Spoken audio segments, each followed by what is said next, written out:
할렐루야. 하나님의 은혜와 축복이 예배 가운데 함께 하시는 모든 분들에게 항상 함께 하기를 축원하며 예배를 통해서 문제가 해결되고 자유함에 치유함에 하나님의 놀라우신 은혜가 나타나기를 진심으로 축복합니다. 오늘은 종료주일입니다. 종료주일은 예수님께서 이 땅에 오셔서 우리를 위하여 우리를 구원하시기 위해 십자가에 달리시기 위해 예루살렘에 입성하신 날을 기념하고 이 날을 시작으로 한 주간을 고난주간으로서 우리가 지킵니다. 오늘 본문 말씀에는 이 고난의 길, 참으로 어려운 길을 예수님께서 나아가고자 하는데 이 죽음의 음모가 도사리고 있는 그 예루살렘 성에 예수님께서 큰 위로를 받는 정말 귀한 사건이 하나가 등장을 해요. 오늘 본문에 나타나는 한 여인의 헌신입니다. 이것이 예수님의 십자가 길을, 그 죽음의 길을, 고통의 길을 은혜와 위로와 예수님께서 기쁨으로 그 십자가를 나아갈 수 있도록 예수님의 마음을 흡족하게 하는 놀라운 역사를 가지고 옵니다. 도대체 이 여인의 헌신이 무엇이기에 그랬을까? 오늘 이 내용을 함께 살펴보려고 합니다. 작년에 우리나라 영화로 아카데미 시상식에서 최우수 작품상을 받았던 기생충이라는 영화가 있었죠. 외국인 영화로 작품상을 받은 거예요. 근데 이것이 첫 번째 있었던 일이 아닙니다. 그 전에 외국인 영화로 아카데미 작품상을 수상한 영화가 하나 있었는데 제목이 인생은 아름다워예요. 이 인생은 아름다워의 내용이 2차 세계대전에 아우슈비츠 그 죽음의 형무소에서 일어났었던 어떠한 일들에 대해서 보여줍니다. 거기에서 등장하는 주인공의 아들은요, 유대인이기 때문에 그 형무소로 가게 돼요. 그 형무소에서는 노동이 있고 끝내는 죽음이 기다리고 있어요. 소망이 있고 희망을 품을 수 있는 장소가 아니에요. 어린 나이에 그 죽음의 현장에 내어졌을 때 이 아이는요, 평생 살아가면서도 혹시 거기에서 살아난다 할지라도 빠져나온다 할지라도 그 트라우마로 인해서 정상적인 삶을 살아갈 수가 없습니다. 그러나 그 영화에서 등장하는 그 아이의 아버지 귀도라는 사람이 그 아들을 너무나 사랑하고 또 유쾌한 분이어서 자기 아들이 이 끔찍한 현장을 추억하고 기억하고 거기에 옥매여서 정상적 삶을 살아가지 못하는 일을 방지하기 위해 아버지가 헌신적인 노력을 보여요. 그래서 나중에 이 아이는요, 그때를 추억하면 죽음의 공포로 두려워하는 것이 아니라 아버지와 함께했던 시간으로 감사와 얼굴에 미소를 띠는 행복한 시간으로 추억을 하게 됩니다. 우리가요, 60년대, 70년대, 80년대를 거쳐오신 분들은 사실 그때가 힘들고 어려운 시기였잖아요. 보릿고개가 있었고 우리나라가 지금은 선진국에 들어가 있지만 77년도까지만 해도 우리나라 국민소득이 1,000불밖에 안 됐어요. 73년이 지나고서야 겨우 북한보다 잘 살게 되었어요. 73년 이전에는 북한이 우리보다 더 잘 살았어요. 정말 힘든 시기였어요. 먹고 사는 것이 어려웠던 시기였고 사회 정치적으로도 혼란스러웠던 시기였습니다. 근데 그날을 추억할 때 참 그때 참 행복했어. 그때 참 따스했어. 그때가 좋았지라고 이렇게 얘기하시는 분이 있다고 하면 분명히 그 시절을 감사함과 따뜻함으로 이겨내고 추억할 수 있도록 누군가 함께했고 사랑을 베풀었고 여러분들을 위해서 수고하신 그 희생적 사랑이 분명히 있었을 거예요. 예수님은 이제 십자가를 향해 나아갑니다. 그 십자가는 고난의 길입니다. 굉장히 수치스러운 거예요. 십자가는 공개적인 처형이에요. 지금도 공개 처형을 하는 나라들이 있습니다. 그것은 많은 사람들에게 그의 수치를 드러내는 일이에요. 십자가가 마찬가지예요.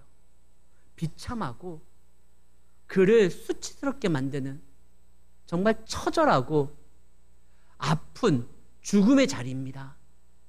예수님이 그 십자가를 져야 되는 거예요. 오죽하면 그 예수님이요, 인간의 몸으로 오셔서 그 십자가를 져야 되는 상황에 앞에 뒀었을 때 예수님이 순간 좀 약한 모습을 한번 보여요. 내가 번민하여 죽게 되었으니. 예수님은 제자들에게 부탁을 잘 안 했어요. 명령하시는 경우가 많아요. 근데 예수님이 부탁을 합니다. 내가 죽게 되었으니 마음이 근심하여 얘들아 나를 위해서 기도해줘라. 정말 그 십자가는 보통 사건이 아닙니다. 이제 예수님께서 예루살렘에 입성을 합니다. 수많은 사람들이 종려나무 가지를 흔들면서 호산나 다윗의 자손이여 우리를 구원하소서 환영하지만 사실 예수님은 죽으러 가는 거예요. 근데 그 예수님이 굉장히 큰 위로를 받는 사건이 하나 나옵니다. 예수님이 어디를 가시냐면 그 예전에 나병 환자였었던 한센병을 앓고 있었던 시몬이라는 사람이 있습니다. 그 사람 집에 가요. 원래 이 한센병은, 문둥병은, 나병은 성경에서 가까이 할 수 있는 그런 성질의 것이 아니에요. 그 병이 발열되면 그 사람은 그 사회에서 내침을 받습니다. 근데 오늘 예수님이 그 집에 들어가셨어요. 6절 말씀, 예수께서 배단이 나병 환자 시몬의 집에 계실 때에, 지금 이 말은요, 그 병을 앓고 있었던 시몬이 이제는 예수님으로 인해서 치유받았다는 겁니다. 치유받았는데 성경에는 시몬이라는 이름이 너무나 흔해요. 그래서 구분 짓기 위해서 그 예수님의 제자 베드로 시몬 말고 그 나병 환자 시몬 있잖아. 이미 치유받아서 이제 한 공동체 안으로 들어왔지만 여전히 그 사람은 야, 왜 그 사람 있잖아. 그 나병 환자였던 시몬. 지금 그 얘기예요. 예전에는 그가 공동체에서 떨어져 나갔지만 예수님의 치유의 능력으로 인해서 깨끗함을 입고 이제는 공동체 안으로 들어왔어요. 근데 이 집안에 또 누가 등장하느냐? 옥합을 깨서 예수님에게 기름을 부었었던 한 여인이 등장하는데 이 여인은 다른 복음서에서 보면은 마리아예요. 어떤 마리아? 막달라 마리아. 7 귀신이 들려서 삶이 파괴됐었던, 그러나 예수님을 만나서 그 귀신이 쫓겨나고 예수님 품 안으로 들어왔었던, 새로운 생명을 얻었던 그 마리아예요. 세상에서 소외되고 다른 사람들에게 손가락질 당하고 내쳐졌었던 시몬도, 마리아도 예수님을 만나고 정말 변화된 삶, 새로운 삶을 얻게 되었습니다. 우리가 세상에서 어떠한 삶을 살아가든 주님을 모시고 주와 함께 한다고 하면 얼마든지 새롭고 희망적인 삶을 살아갈 수 있다는 거예요. 지금 이 마리아는 예수님이 너무나 고마워요. 그래서 예수님에게 자기의 향유를 깨뜨려서 그 머리에 기름을 붓습니다. 근데 이것이 다른 사람들에게 시각으로 보면 참 안타까운 일이에요. 아니, 그거를 왜 보? 그것을 예수님에게 머리에 부었다고 해서 예수님의 머릿결이 한 번에 달라지지 않잖아요. 그거 한 번 자기 기분 내겠다고 예수님 머리에다 딱 붓는 거, 그 순간 멋있어 보이지만 야, 저게 얼마나 아까운데 저걸 팔아서 가난한 자들에게 나눠준다고 하면 얼마나 많은 사람들이 득을 볼까? 왜 그거를 머리에다 부? 제가 2주에 한 번씩 우리 집사님 미용실에 가서 머리를 합니다. 거기 할 때 보면은 저만 남자고 다 여성분들이에요. 제가 가는 시간이 그래서 그런 건지 항상 그래요. 그럼 막 파마를 해요. 근데 제가 갈 때 보면은 분명히 저분 전에도 봤거든요. 거기에다가 막 머리에다가 이렇게 파마를 하고 약을 치고 했는데도 그 다음에 또 와요. 향유를 아무리 예수님에게 쏟아 부어도요, 예수님의 머릿결이 윤기 나가지고 영원히 변화되는 거 아니에요. 한 번 그냥 붓는 거예요. 왜 저랬을까? 정말 붓고 싶으면 뚜껑을 좀 열어가지고 좀 붓다가 멈추면 되지. 그냥 아예 그냥 다 확 버버리는 거예요. 옥합을 깨트려서. 왜 저런 짓을 했을까? 제자들이 이해를 못 하겠는 거예요. 근데 예수님은 그 사건을 너무나 기쁘게 받았어요. 사실 예수님도 상처가 있습니다. 우리가 밤길에 지금은 가로등이 많이 있으니까 밤길도 사실 크게 두렵지를 않아요. 근데 예전에요. 막 70년대, 80년대 이렇게 가다 보면 가로등길이 없는 데가 있잖아요. 그때 어머니가 아들 손을 꼭 붙잡고 갑니다. 그럼 아들은요, 아무리 캄캄해도 엄마가 내 손을 붙들면 든든해요. 두렵지 않아요. 근데 그거 아세요? 엄마도 사실 무서워요. 그 아무런 힘이 되지 못할 내 아들이지만 아들 손을 이렇게 잡으면 엄마도 그 아들 손에 의지해서 그 밤길을 걸어갈 수 있어요. 하나님이요, 힘이 없고 밤길이 두려워서 우리의 손을 잡는 건 아니에요. 그러나 그분은요, 하나님은, 예수님은 전능하신 분이고 위대하신 분이지만 또한 우리의 신랑 되세요. 성경에는 예수님과 우리의 관계를 신랑과 신부로서 그려질 때가 많아요. 아무리 강한 신랑이라 할지라도 신랑과 신부는 함께 주고받는 사랑이 있을 때 그때 기쁨이 있고 위로가 있고 감사가 있을 수 있어요.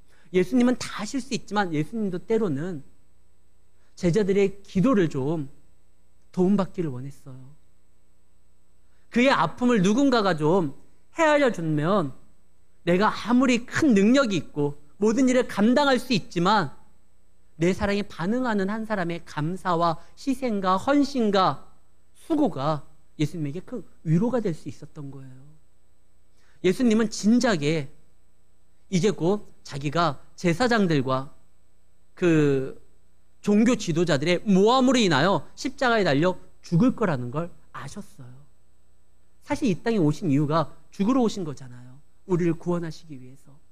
마태복음 16장 21절에 보면 예수님이 분명 제자들에게 이렇게 말씀을 하십니다. 예수께서 자기가 예루살렘에 올라가 장로들과 대제사장들과 서기관들에게 많은 고난받고 죽임을 당하고 제3일에 살아나야 할 것을 제자들에게 비로소 나타내시니, 예수님이 이제 가면은 저들의 모략과 어떠한 계략으로 인해서 모진 고난을 당하다가 죽는다는 거 알았어요. 그리고 오늘 말씀 26장 1, 2절에도 예수께서 말씀을 다 마치시고 제자들에게 이르되 내가 이제 유월절 십자가에 못 박히기 위해서 팔릴 것이다. 예, 알셨어요. 그리고 가셔요. 근데 아시고 가시지만 그 길에 그 모진 고난과 수치가 얼마나 힘든다라는 거, 그거에 대해서 생각하시는데 제자들도 몰라줬었던 그 길을 한 여인이 와서 옥합을 깨뜨립니다. 예수님은 그것을요 그냥 보통 사건으로 보지 않았어요. 그리스도 예수, 그리스도라는 이름의 뜻 자체가 기름 부음 받은 자라는 것입니다. 구별됐고 거룩하다라는 것이에요. 근데 예수님이 그리스도임에도 불구하고 기름 부음 받은 장면이 나오지를 않아요. 원래 기름 부음 받는 직책이 왕, 제사장, 선지자입니다. 예수님은 하나님의 나라를 선포하는 선지자였고 우리를 구원하시기 위하여 이 땅에 오신 대제사장이었고, 그리고 우리를 저 악한 세력에서부터 빼어내서 우리의 왕으로서 우리를 지키시고 보호하여 주시는 그러한 영광된 만왕의 왕이에요. 근데 기름 부음 받지 않았어요. 물론 세례를 받으실 때 하나님께서 이는 내 기뻐하는 자라고 음성으로서 말씀하시고 성령이 비둘기같이 그 머리 위에 임하셨지만 많은 사람들이 알고 있는 기름 부은다는 거, 그것을 받지는 못했거든요. 근데 오늘 여인이 그 머리에 기름을 붓습니다. 그리고 예수님은 그것을 왕의 대관식이라고 생각을 해요. 내가 비록 십자가를 가지만 그 십자가를 위해서 나아가는 그 길은 절망과 고통과 아픔만 있는 것이 아니라 기름 부음 받은 왕으로서 그 십자가에 등극함으로써 이제 이 세상을 통치하겠다는 거예요. 이 여인의 헌신이 예수님의 십자가의 어떠한 길을, 성격을 바꿔놔 버렸어요. 그래서 히브리서 12장 2절 말씀입니다. 예수님이 그 십자가를 나아갈 때 어떻게 나가냐? 기쁨으로 나아가요. 믿음의 주여 또 온전케 하시는 이 예수를 바라보자. 그는 그 앞에 있는 기쁨을 위하여 십자가를 참으사 부끄러움을 개의치 아니하시더니 하나님의 보좌 우편에 앉으셨다. 십자가가 왕이 통치하는 하나님의 보좌라고 보고 있어요. 수치스러운 자리가 아닙니다. 이 여인은 예수님에게 머리에 기름을 부음으로 인하여 그가 진정한 왕이고 지금 나아가는 그 십자가의 길은 왕의 대관식으로서 보좌에 앉는 일이라고 이야기를 해요. 예수님이 거기에서 큰 위로를 받았어요. 사실 십자가는요, 누가 대신 지는 길이 아니에요. 오직 하나님의 아들 예수만이 홀로 감당해야 되는 길이에요. 제자들도 외면했고 부정했고 제자들도 떠났던 길이에요. 그러나 예수님 혼자 감당해야 되는 길이지만 함께하는 사람들이 있었습니다. 예수님이 나귀를 탈 때 그 나귀를 제공했었던 이름도 등장하지 않는 나귀 주인이 있었고, 예수님이 제자들과 최후의 만찬을 나누려고 했었던 그 다락방을 준비하는 사람이 있었고요. 예수님이 십자가를 질 때 억지로라지만 그 십자가를 지었었던 구레네 사람 시몬이 있었고요. 그리고 예수님이 가는 이 길이 결코 비참의 길이 아니라 영광된 길이라는 것을 알려주며 그 머리에 기름을 부어 왕으로서 등극하게 만들었던 여인의 헌신이 있었어요. 그래서 예수님이 굉장히 크게 위로를 받아서 이런 말을 합니다. 이후부터 어디에든지 복음이 증거될 땐 이 여인의 일도 함께 전하여져 이 여인을 기억하게 해야 된다. 13절 말씀입니다. 내가 진실로 너희에게 이르노니 온 천하에 어디서든지 이 복음이 전파되는 곳에는 이 여자가 행한 일도 많아요. 이 여자의 이 일은 정말 예수님에게 큰 기쁨이었고 10절에 예수님이 제자들에게 말한 것처럼 어찌하여 이 여자를 괴롭게 하느냐, 그가 내게 좋은 일을 했다. 예수님에게 좋은 일, 복음과 같은 일이에요. 그래서 이 여인이 이후로 복음이 증거되는 모든 곳에 이 여인의 헌신이, 수고가 함께 증거되므로 이 여인의 인생이 복음이 됩니다. 원래는 어떤 여인이었죠? 귀신 들린 여인이었어요. 정상적인 삶을 살아갈 수 없던 사람이었어요. 그때 이 여인이 주님을 만나서 새로운 삶을 얻게 되었고, 거기에서 그치는 것이 아니라 더 큰 주님의 사랑을 받기 위하여 그 주님의 주위를 계속 맴돌고 있어요. 내가 그동안 귀신 들려서 해보지 못했던 많은 것들, 나름대로 버킷리스트가 있어가지고 이것도 해보고 저것도 해봐야 되는데 이제 내가 자유함을 얻었으니까 그거 해봐야지. 그리고 떠난 게 아니라 나에게 새로운 삶을 허락하셨던 그 주님, 더 큰 은혜를 주님으로부터 경험하고 받고 싶어서 이 여인은요, 예수님 주위를 계속 맴돌았어요. 사실 막달라 마리아가 예수님 주위를 계속 제자들과 함께 움직이는 장면들이 등장을 하잖아요. 그는 알았어요. 나에게 주신 하나님의 은혜가 이번 한 번으로 그치는 것이 아니라 그와 함께 한다고 하면 놀라운 길이 열릴 것이라는 것을. 그리고 그는 자신에게 가장 귀한 옥합을 깨뜨립니다. 여기에서 옥합은요, 여인들의 혼수품이에요. 굉장히 중요해요. 여인들이 가지고 있을 수 있는 원픽, 가장 중요한 아이템을 하나 꽂으라고 하면 이거예요. 근데 그 여인이 옥합을 깨뜨려요. 그러니까 제자들이 막 화가 나잖아요. 아깝다 이거예요. 왜 한 번 그냥 붓고 끝나냐. 근데 제자들은 이 깨뜨렸던 의미가 무엇인지를 알지를 못해요.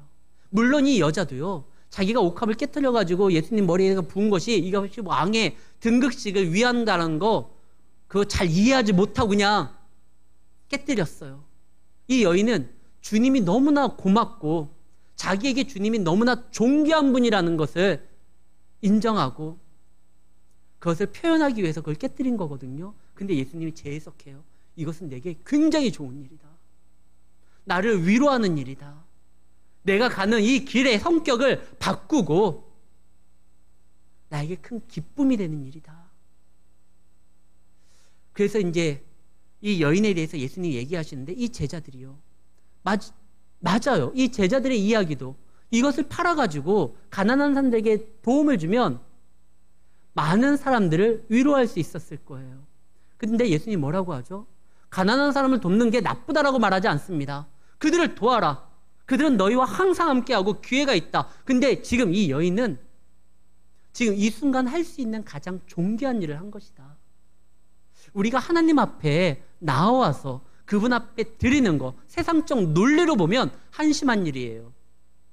이 시간 잠시 세상 일을 멈추고 교회에 나오면 그만큼 세상적으로는 손해가 볼 수도 있을 거예요. 경제적인 논리로, 가치로 보면 미련한 짓이에요. 이때 돈 벌면 되는데 오히려 우리는 뭐 하죠? 하나님 앞에 예물을 드려요. 이거 뭐 잘못된 거 아니야? 차라리 그거로 너희 자녀의 학원비를 한 번 더 내고, 아니면 어려운 사람들을 구제를 하고, 그럼 더 유용하게 쓸 텐데. 그런데 하나님 앞에 드리는 건 결코 허비되거나 낭비하는 게 아닙니다. 지금 여인에게 이 순간 가장 중요한 건 그 옥합의 가치와 가격이 아니에요. 그에게 중요한 건 자신을 위하여 오시고 자신을 만나주시고 자신에게 새로운 인생을 허락하여 주신 예수님의 몸 자체가 그 여인에게는 가장 중요한 거예요. 그래서 그 여인은 그것을 예수님한테 묻습니다. 예수님의 그 몸이 왜 가장 중요하느냐? 그 몸이 이제 나를 위하여 죽음도 마다하지 않고 십자가로 향할 몸이기 때문에 그래요. 내 생명과 맞바꿔서 새로운 인생을 열어주실 몸이기 때문에 그래요. 실제로 예수님이 죽으셨을 때 우리와 하나님과의 가림막, 회막 그 휘장이 갈라지잖아요. 예수님의 이 몸이 하나님 앞에 바쳐짐으로 인하여 하나님과 우리 사이에 막힌 담이 헐어지는 놀라운 역사가 일어나기에 이 여인은 그냥 붙는 거예요. 그렇다고 해서 끝나느냐? 결코 끝나지 않아요. 그 기름이 허비됨으로 인하여 나의 어떠한 재산적인 부분이 손해가 받느냐? 아니요. 그 기름이 어디에다 부어졌죠? 예수님에게 부어졌어요.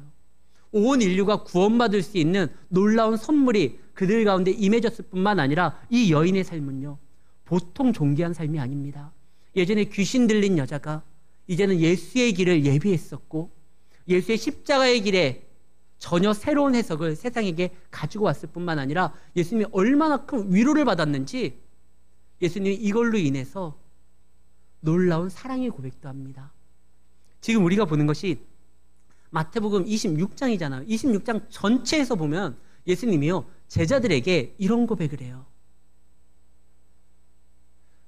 먼저 부탁을 하죠. 나를 위해서 기도해줘라. 근데 예수님의 제자들이 기도하지 않고 자버려요. 그게 사람입니까? 인간적인 도리로요, 그 존귀한 예수님이 부탁을 하면 들어주는 게 당연하잖아요. 근데 이 예수님이 자기들을 3년 동안 먹여주고 재워주고 가르치고 품어주고 어부의 인생이 아니라 사도의 삶을 살아가도록 만들었는데 그 부탁을 잘 안 하시는 분이 부탁을 했으면 무슨 일이 있어도 들어줘야 되잖아요. 피곤하다고 자요. 그때 예수님이 어찌하여 한시도 깨어서 기도하지 못하느냐? 이것은 제자들을 원망하고 책망하는 게 아니에요. 안타까워서 하시는 말씀이에요. 왜? 잘 때, 깨어서 기도하지 않을 때, 너희들이 잠들 때 시험이 든다는 거예요. 시험이 들지 않도록 깨어서 기도해라. 그 다음에 또 예수님이 잠들고 있는 제자들을 보고 또 막 지적하는 게 아니에요. 안타까운 마음으로 그 말씀 하신 다음에 그 다음서부터는 그런 말씀이 없어요. 아유, 너희들 피곤하지? 그래, 이제 좀 푹 쉬어라. 위로하는 말씀을 하셔요. 그리고 46절에 예수님이 이런 말씀을 하시죠. 일어나 나와 함께 가자. 이 말이 무슨 뜻인지 아십니까? 유대인들은 이 말을 딱 들으면 바로 떠오르는 내용이 있어요. 마태복음은 유대인들을 위한 복음입니다. 그래서 유대인들은 기가 막히게 이 말씀을 보면 이게 이 고백이구나. 성경 66권 중에요, 아가서라는 성경이 있습니다.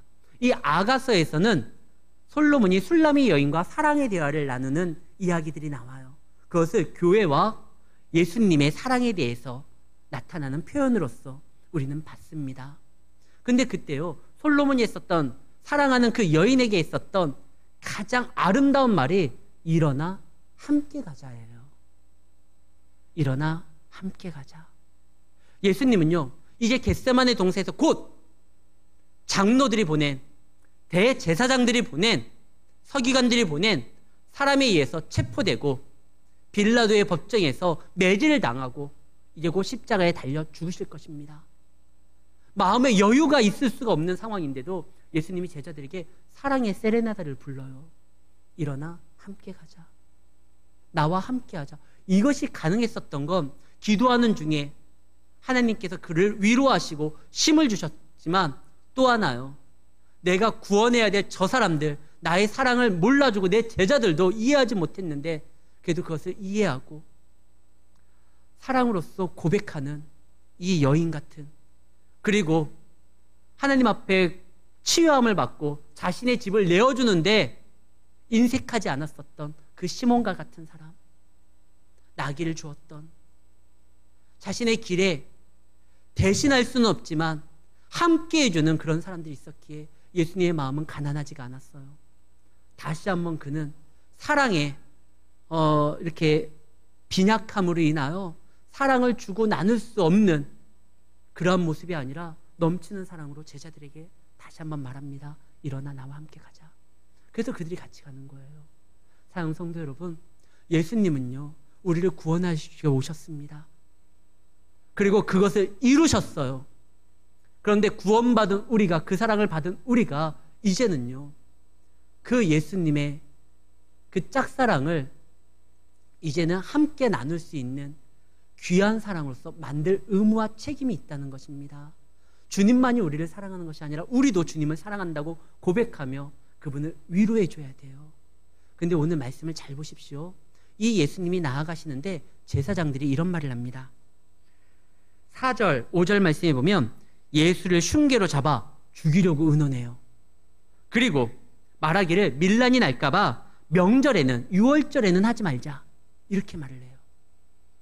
마치 이 부분만 보면은 예수님이 예루살렘에 들어왔을 때 이들의 계략과 음모로 인해서 어쩔 수 없는 죽음을 당한 것처럼 보입니다. 그러나 예수님은요, 죽음을 당한 게 아니에요.